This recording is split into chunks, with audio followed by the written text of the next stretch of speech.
We know the surface of Mars better than what's underneath our feet. Stop and think about that. We've mapped Martian canyons in three-dimensional detail. We've photographed a black hole 55 million light-years away. We've parked a nuclear-powered rover in a crater older than life on Earth. And yet, when it comes to our own planet, the one we actually live on, the deepest hole humans has ever drilled barely scratches 1/5 of 1% of the way to the center. Right now, in a desert so hostile that locals once said you go in but you don't come out, a 24-story drilling rig is grinding into the ground day and night. It's parked in the heart of the Taklamakan in northwest China, 50 degrees Celsius in summer, -30 in winter, no roads, no cities, just sand all the way to the horizon. The well it's drilling is called Shenditaki 1. Its target depth is 11,100 meters. That's deeper than commercial airliners fly. That's Mount Everest flipped upside down and pushed into the ground. And the question the rest of the world keeps quietly asking is the same one. Why? Why spend hundreds of millions of dollars to drill a hole in the middle of a desert nobody crosses? The answer, like a lot of things about modern China, is more interesting than it looks. Today, we're going to figure out what Beijing is really hunting for 10 kilometers down, why some scientists find this thrilling and others find it deeply unsettling, and why this single narrow tube of darkness in the Asian sand might end up mattering to every person watching this video. Here's the part that humbles me every time I look at the numbers. The distance from the Earth's surface to its core is about 6,370 kilometers. The deepest hole we've ever drilled, the Kola Superdeep borehole in the Russian Arctic, reached just over 12 kilometers. Do the math? That's roughly 0.2%. If the Earth were an apple, we haven't punched through the skin. Everything else we think we know about the mantle, the outer core, the inner core, it's all inferred. We bounce seismic waves from earthquakes through the planet and read the echoes, the way you tap a watermelon to guess if it's ripe. It works, but it's a blurry picture. And every time somebody actually digs deep enough to check the picture turns out to be wrong. That's why people have been trying, and mostly failing, to dig a hole into the inside of our own world for 60 years. The first serious attempt was American. In 1961, weeks after Yuri Gagarin became the first human in space, the United States kicked off Project Mohole, a plan to drill through the thin oceanic crust off the coast of Mexico and reach the boundary between the crust and the mantle. The early test runs actually pulled samples from beneath the seafloor, a genuine scientific first.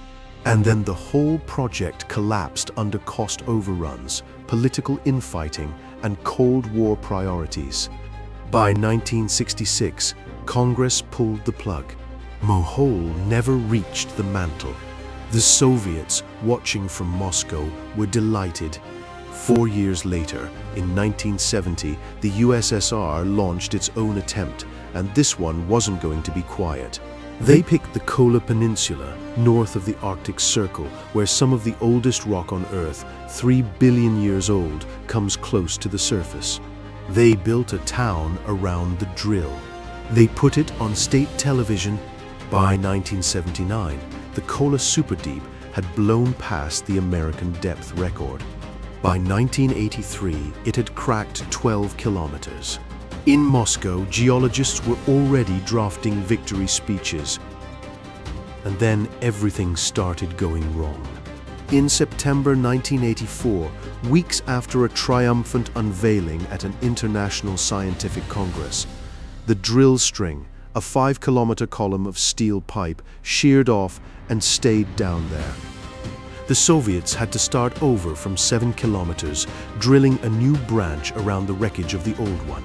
By 1990, they'd clawed their way back to 12,262 meters.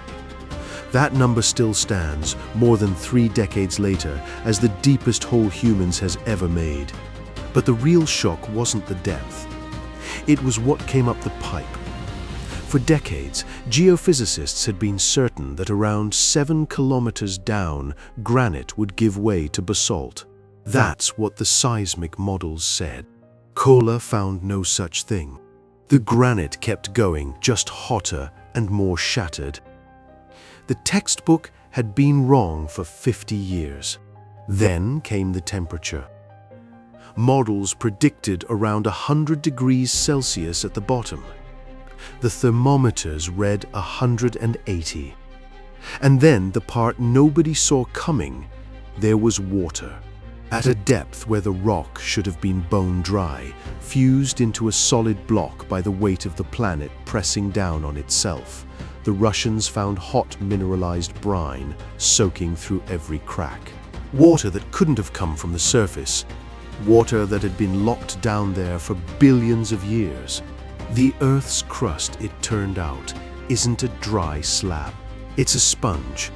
And above 9.5 kilometers, the rock was streaked with gold, 5 grams per ton, when most commercial mines settle for 4. Whatever else the Soviets had built, they had also drilled by accident into a vault.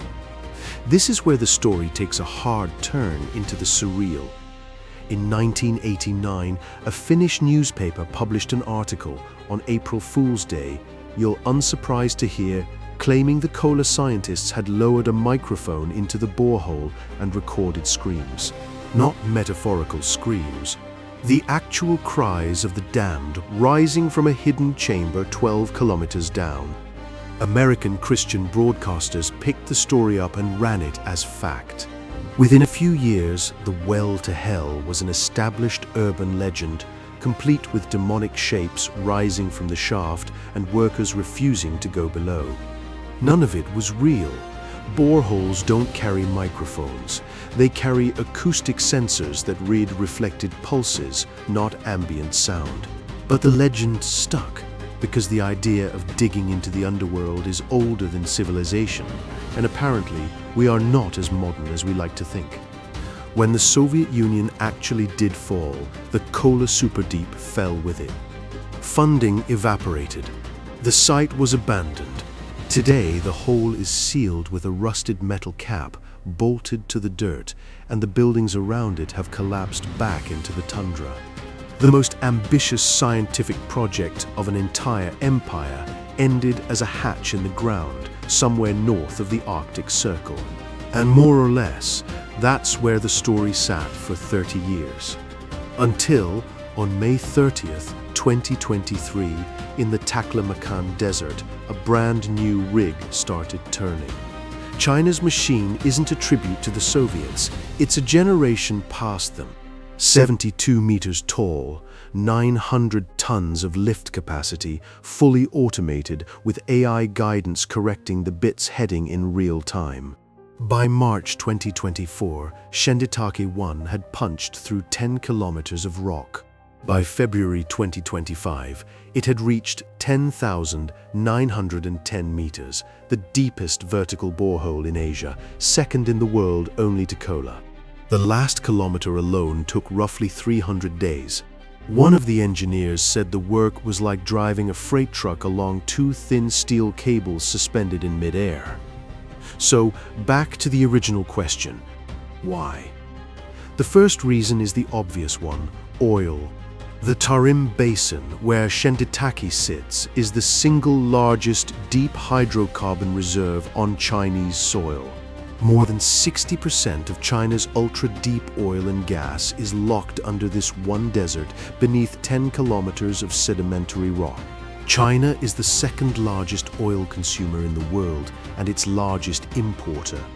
Every barrel pulled from Chinese ground is a barrel Beijing doesn't have to buy from Saudi Arabia or Russia. For a country that treats energy security as a top-tier strategic priority, drilling a 10-kilometer well into your own desert isn't a science project. It's a hedge against the next 40 years. But oil is only the first layer. The second is heat. At 10 kilometers down, the rock sits at over 200 degrees Celsius. Pump cold water into it, get superheated steam back out. That's geothermal energy, and unlike solar panels or wind turbines, it doesn't care about the weather, the time of day, or anyone's foreign policy. The International Energy Agency estimates the geothermal heat trapped between 5 and 10 kilometers below the surface contains, by some calculations, 50,000 times more energy than every known oil and gas reserve on Earth combined. The catch has always been getting to it. Ultra-deep drilling is the key that fits the lock, and right now China is cutting more keys than anyone else. The third layer is pure science. Every meter of core that comes up the Shinditaki pipe is a page in a book no human has ever read. The well punched through 13 distinct geological strata and hit rock from the Cretaceous, the age of the dinosaurs, 66 to 145 million years old. The mineral composition, the isotope ratios, the trace chemistry of ancient fluids sealed inside microscopic pores in the stone. This is information you cannot get any other way. Chinese scientists openly compare the project to landing a rover on the moon.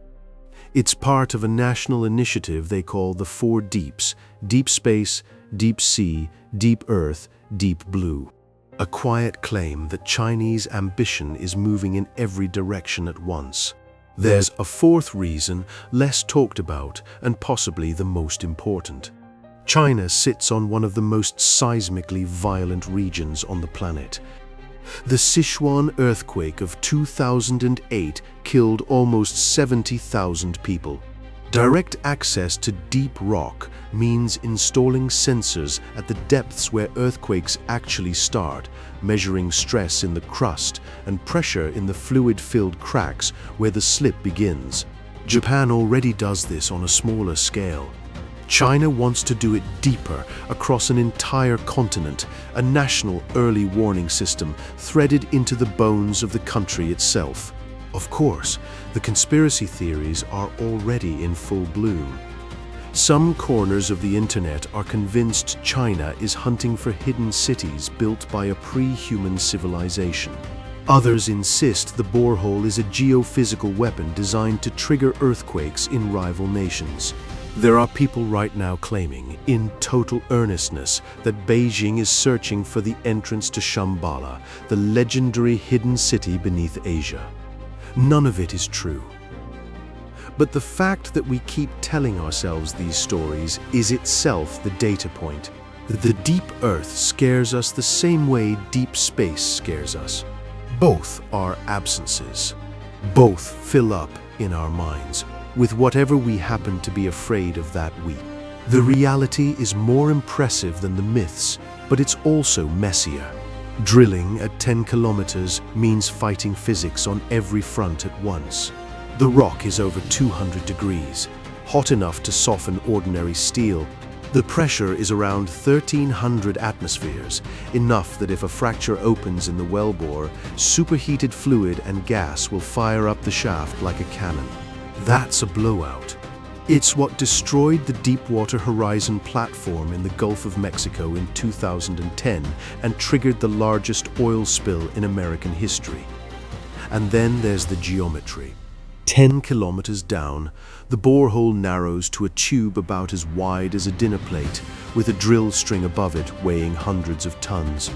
Steering the bit at the bottom is essentially like trying to carve a pattern in the floor of a well using a knitting needle 10 kilometers long. One twitch in the wrong direction, and the whole column jams. That's exactly what killed the Kola Superdeep in 1984. This is why China's rig isn't being run by a man with a wrench. It's being run by software, second by second, correcting the bit's heading by fractions of a millimeter. And it still took almost a year to drill the final kilometer. Beijing isn't stopping at one well either.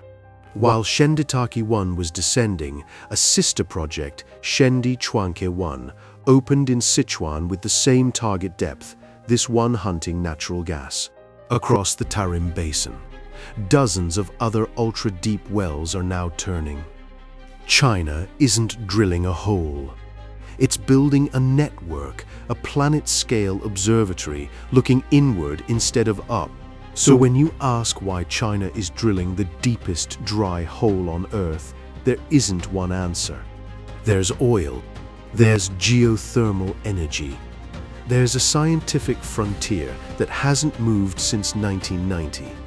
There's an earthquake warning system that could save tens of thousands of lives. And there's a quieter message that the kind of project that used to require a superpower can now be done by a single country on its own. Underneath all of that is a much older instinct. The same one that drove the Mohole engineers and the Kola crews, and for that matter, every cave painter who ever walked toward an opening in a rock to see what was inside. We live on a planet we don't understand. We've mapped Mars. We've photographed event horizons. We've built machines that can read DNA. And we still cannot drill a hole more than 12 kilometers into the rock under our own feet without it killing the drill. Every meter the Chinese rig grinds deeper is a meter into something nobody has ever seen. Whatever they pull up next, minerals, bacteria, a fluid that shouldn't exist, a temperature reading that breaks the model. Somebody is going to have to rewrite a textbook to explain it. Kola is sealed. The Soviets are gone. Their hole is a metal lid in the tundra. But the data they pulled out of it is still being cited in scientific papers right now, more than 30 years later. The well dies. The science doesn't. Whether China makes it to 11,100 meters or stalls out where it is, this story isn't really about a borehole. It's about the part of the human mind that when it sees a hole has to know what's at the bottom. The part that looked up at the stars and asked one question and then looked down at the dirt and asked the same one. What's down there? Tell me in the comments. Do you think China is going to break the Kola record? And if you're new around here, stick around. There's a lot more we haven't dug into yet.